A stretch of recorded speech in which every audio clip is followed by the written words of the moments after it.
আসসালামু আলাইকুম। সংবাদে আপনাদের সবাইকে স্বাগত জানাচ্ছি। আমি ফিরোজ তোহা। শুরুতেই আরবে কেবলস সংবাদ শিরোনাম। বাংলাদেশের সর্বশেষ গুরুত্বপূর্ণ আপডেট সংবাদে আপনাকে স্বাগত। শুরুতেই সংবাদ শিরোনাম, পরে বিস্তারিত।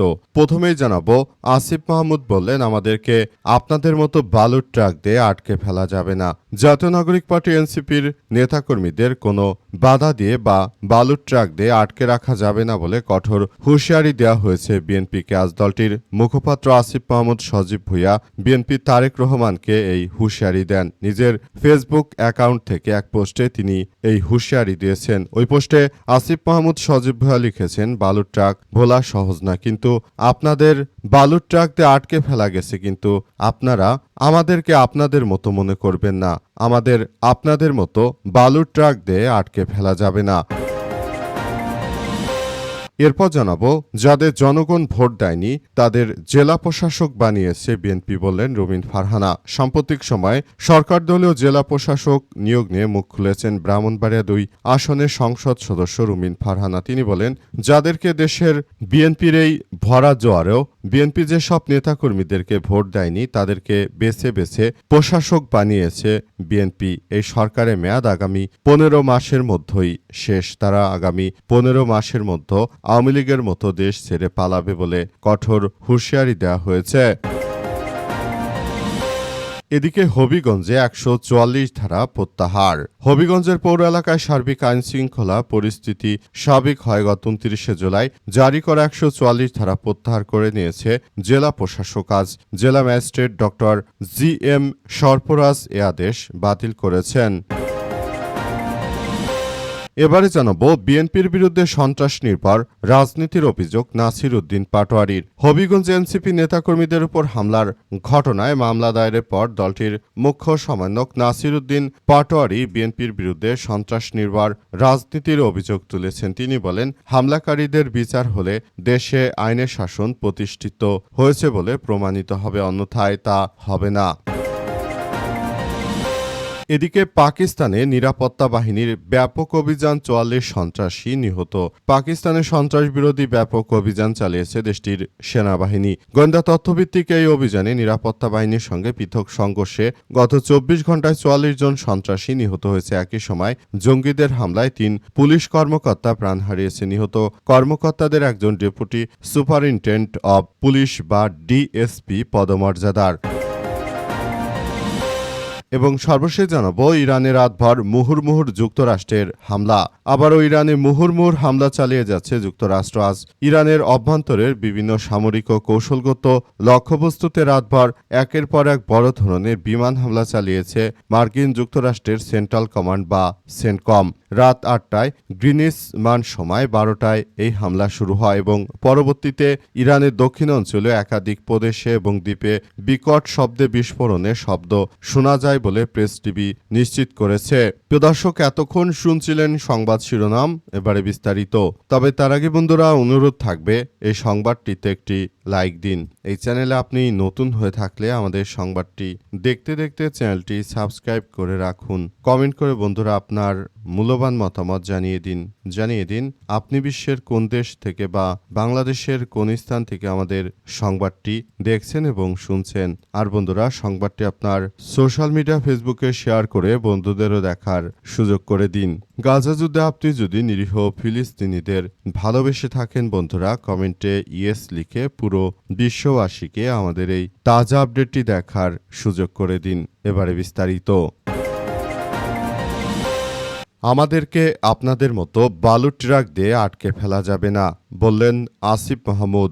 জাতীয় নাগরিক পার্টি এনসিপির নেতাকর্মীদের কোনো বাধা দিয়ে বা বালুর ট্রাক দিয়ে আটকে রাখা যাবে না বলে কঠোর হুঁশিয়ারি দিয়েছেন বিএনপিকে দলটির মুখপাত্র আসিফ মাহমুদ সজীব ভুঁইয়া। আজ নিজের ভেরিফাইড ফেসবুক অ্যাকাউন্টে এক পোস্টে এমন মন্তব্য করেন তিনি। পোস্টে আসিফ মাহমুদ জানিয়েছেন, বালুর ট্রাক ভোলা সহজ নয়, কিন্তু আমাদের আপনাদের মতো একটি বালুর ট্রাক দিয়ে আটকে ফেলা যাবে না। এদিকে আজ মৌলভীবাজার সার্কিট হাউস থেকে রওনা দিয়ে বিকাল ৫টার দিকে শ্রী শ্রীমঙ্গলের চা কন্যা ভাস্কর্যের সামনে পৌঁছালে এনসিপির গাড়ি ভোর আটকে দেয় পুলিশের সদস্যরা। সময় বৃষ্টি উপেক্ষা করে সেখানে নেতাকর্মীরা নাহিদ ইসলাম, সার্জিস আলম, হাসনাত আবদুল্লাহ সহ জাতীয় নাগরিক পার্টি এনসিপির নেতাকর্মীরা তারা সেখানে বিক্ষোভ করতে থাকেন এবং তাদের সেই বিক্ষোভে বিএনপির নেতাকর্মীদের অন্তরে আসলে ভয়ের কম্পন ধরে যায়। এর আগে গত মঙ্গলবার হবিগঞ্জে জেলা শহরে এনসিপির পদযাত্রা সমাবেশ শেষে স্থানীয় বিএনপির অঙ্গ সংগঠনের নেতাকর্মীদের সঙ্গে সংঘর্ষের ঘটনা ঘটে। এতে কেন্দ্রীয় নেতা সার্জিস আলম সহ বেশ কয়েকজন আহত হন এবং কয়েকটি গাড়ি ভাঙচুর করা হয়। ওই ঘটনার প্রতিবাদে তাৎক্ষণিক প্রতিবাদ সমাবেশের ডাক দেয় এনসিপি।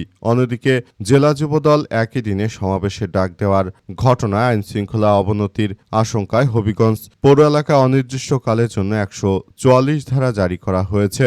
এরপরই 144 ধারা জারি করার পর এখন সেখানে আবার পরিস্থিতি স্বাভাবিক হয়েছে।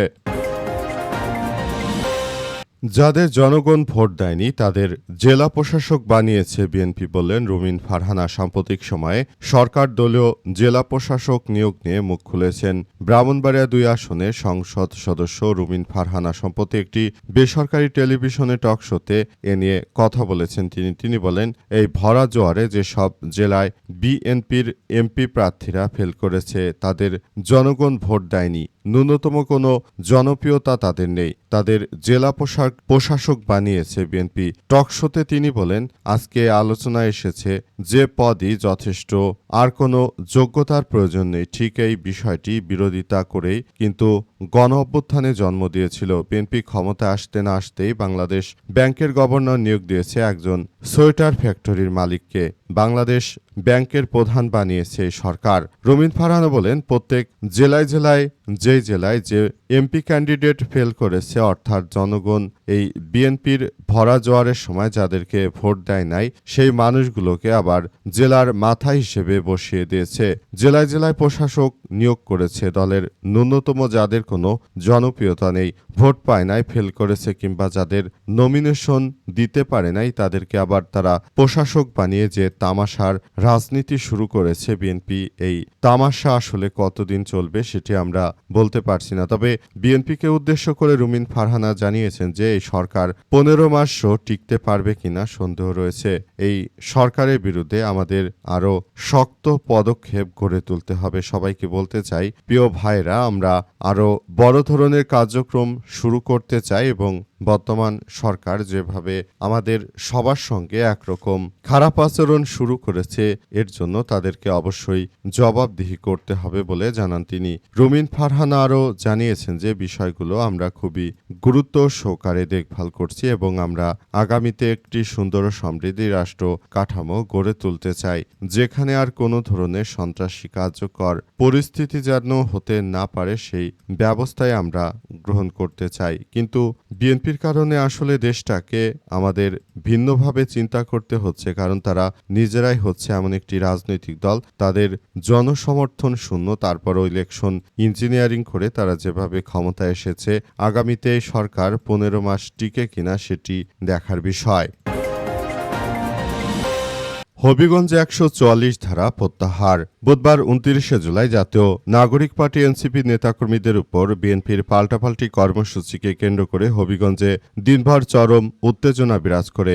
এনসিপি শীর্ষ নেতাদের বহনকারী বহরটিকে শহরের বাইরে আটকে দেয় পুলিশের সদস্যরা। বুধবার বিকাল 4:30টার দিকে আহ্বায়ক ও বিরোধী দলীয় চিফ হুইপ নাহিদ ইসলাম, হাসনাত আবদুল্লাহ, সার্জিস আলম, নাসিরউদ্দিন পাটোয়ারি এবং মাহমুদা মিতু সহ অন্য নেতারা মৌলভীবাজার থেকে হবিগঞ্জের উদ্দেশ্যে রওনা হন। পথে শ্রীমঙ্গলে প্রথমবার পুলিশের ব্যারিকেডের মুখোমুখি হয়ে পড়েন তারা। বাধা অতিক্রম করে এগুলেও বাহুবল উপজেলার কামাইছড়া ও মিরপুর এলাকায় পুলিশের করা দ্বিতীয় ব্যারিকেডের সামনে পড়ে তাদের বহর। সড়কে ট্রাক আড়াআড়িভাবে রেখে তাদের প্রবেশপথ সম্পূর্ণ বন্ধ করে দেওয়া হয়। দীর্ঘ 4 ঘন্টা অপেক্ষার পর হবিগঞ্জ পৌর এলাকা 144 ধারা বহাল থাকার অজুহাত দেখে পুলিশ তাদের শহরে ঢুকতে দেয়নি। এ সময় পুলিশের উপর ক্ষোভ প্রকাশ করেন এনসিপির নেতাকর্মীরা জানান যে আপনারা এখন 144 ধারা জারি করে রেখেছেন, অথচ কয়েকদিন আগেও যখন বিএনপির নেতাকর্মীরা তাদের প্রধান নেত্রী বেগম খালেদা জিয়ার বাড়ির সামনে আওয়ামী লীগের নেতাকর্মীরা বালুর ট্রাক দিয়ে আটকে দিয়েছিল, আপনারা সেই ফর্মুলাই আমাদের উপর অ্যাপ্লাই করতে চান। কিন্তু আপনাদের বলে দিতে চাই যে কোনো বালুর ট্রাক দিয়ে এনসিপির নেতাকর্মীদেরকে আটকানো যাবে না। বালুর ট্রাক দিয়ে বিএনপিকে আটকানো সম্ভব, কিন্তু এনসিপিকে নয় বলে তারা কঠোর হুঁশিয়ারি দিয়েছেন। এনসিপির নেতাকর্মীরা এরপর সেখান থেকে তারা বিএনপির সন্ত্রাসী চাঁদাবাজদের বিরুদ্ধে মামলা করেছে। ছাত্রদলে যে সন্ত্রাসী চাঁদাবাজরা এনসিপির নেতাকর্মীদের উপর আক্রমণ করেছে, তাদের উপরে আসলে এই মামলাগুলো করেছে জাতীয় নাগরিক পার্টি এনসিপির নেতাকর্মীরা। অবস্থায় আসলে পরিস্থিতি থমথমে অবস্থা বিরাজ করছে, সবকিছু একরকম ধ্বংসস্তূপে পরিণত হচ্ছে। শেষ পর্যন্ত বিষয়গুলো কোন দিকে যাবে সেটি এখন পর্যন্ত বোঝা যাচ্ছে না। পুরো পরিস্থিতি এখন থমথমে অবস্থা বিরাজ করছে। এরপরই জাতীয় নাগরিক পার্টির নেতাকর্মীরা ঢাকায় ফেরত আসলে এরপর সেখানে 144 ধারাকে বাতিল করা হয়েছে।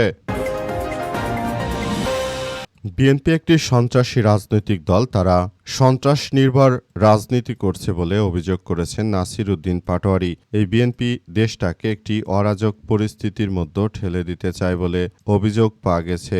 আসলে তারা দেশটাকে একটি ধ্বংসস্তূপে পরিণত করতে চায়, তা না হলে তারা নাহিদ হাসনাত আব্দুল্লাহ সার্জিসকে রাজনৈতিকভাবে প্রতিহত না করে তারা সন্ত্রাসী কায়দায় নেতাকর্মীদের উপর যে আক্রমণ চালিয়েছে সেই আক্রমণের দায়ভার তারেক রহমানকে নিতে হবে। তারেক রহমানের নির্দেশেই তার নেতাকর্মীরা সারা দেশ জুড়ে এই ধরনের সন্ত্রাসী কায়দায় আক্রমণ অব্যাহত রেখেছে। বিএনপির কাজই হচ্ছে সন্ত্রাসী কার্যক্রম পরিচালিত করা। তাদের হাত থেকে দেশের মানুষকে রক্ষা করতে হলে অবশ্যই জাতীয় নাগরিক পার্টি এনসিপিকে এগিয়ে আসতে হবে। যদি এইভাবে বর্তমান সরকার কার্যক্রম পরিচালনা করে তাহলে ভবিষ্যতে বিএনপির কপালে দুঃখ আছে, কারণ দেশের প্রতিটি মানুষ ইতিমধ্যে বিএনপির এই সন্ত্রাসী রাজনৈতিক কর্মকাণ্ডের কারণে এদেরকে আসলে ত্যাগ করতে শুরু করেছে। আবার একটি গণ অভ্যুত্থান যদি বড় আকারের হয় তাহলে বিএনপির এই সন্ত্রাসীদেরকে আসলে তাদের চূর্ণ বিচূর্ণ করে দেয়া হবে বলে কঠোর হুঁশিয়ারি দেওয়া হয়েছে।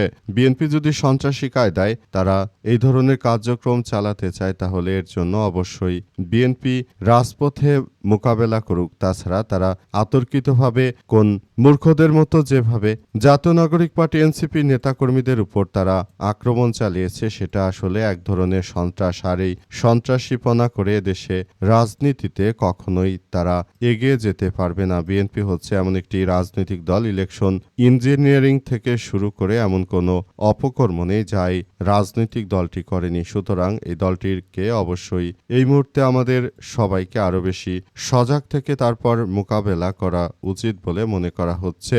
এ অবস্থায় বিএনপির বিরুদ্ধে এবার 11 দলীয় জোট সহ জাতীয় নাগরিক পার্টি সহ সবাই উঠে পড়ে লেগেছে। আগামীতে বিএনপির সাবেক নেত্রী অ্যাডভোকেট রুমিন ফারহানা জানিয়েছেন যে বিএনপি যেভাবে চলতে শুরু করেছে আগামী 15 মাসের মধ্যে তারেক রহমানকে আবার দেশ ছেড়ে বিদেশে পালিয়ে যেতে হবে। মূলত টক শোতে তিনি এমন কথা উল্লেখ করেছেন, কারণ যেভাবে সবকিছু এই সরকার দলীয়করণ করছে সেটা আমাদের জাতির জন্য অত্যন্ত লজ্জাজনক ব্যাপার।